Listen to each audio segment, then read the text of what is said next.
Hello children, this video is in continuation to previous video. We were discussing the population attribute, and in that we were discussing the population size, but the video was got interrupted previous video. So we have started again. We are starting here the population size again.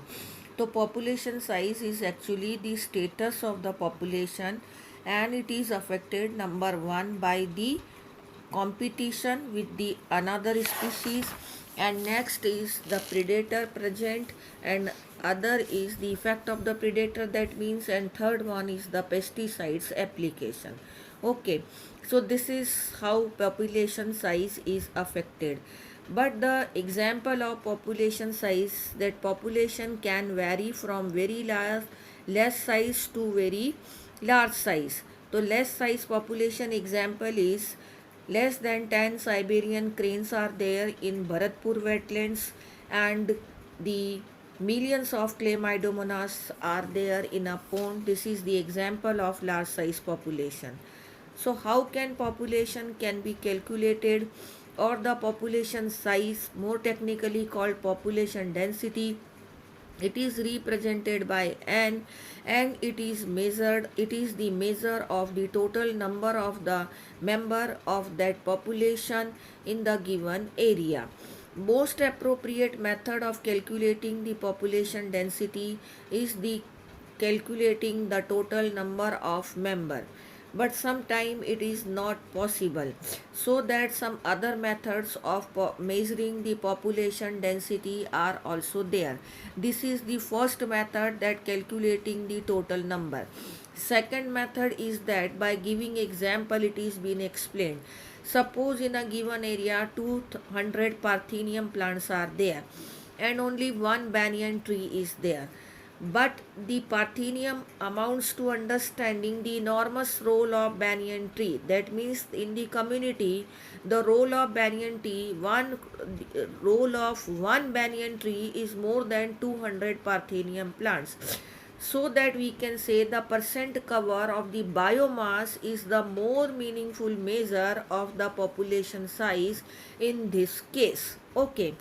Now third method of the calculating the population size, because in some case the counting is impossible and it is very time consuming, so we should focus on some other methods also. So this was percent cover of the biomass is also the method of knowing the population density of that particular population.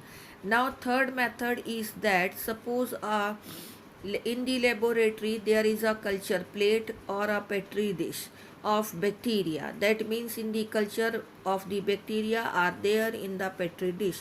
How can we calculate the density? Then here relative density is the method.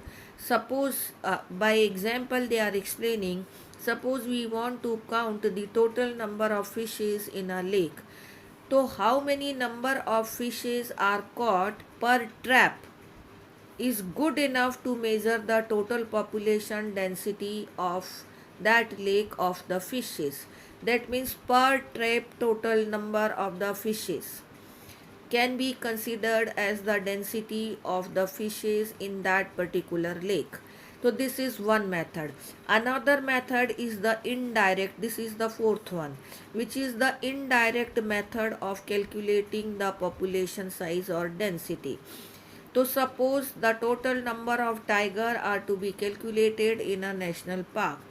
So their pug marks and fecal pellets are also can be considered to count the total number of tiger in the national parks. So this is the indirect method of calculating the population density of the given population in the given area.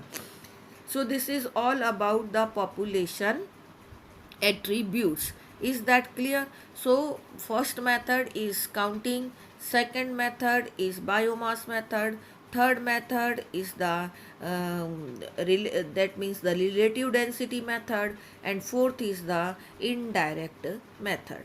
Thank you.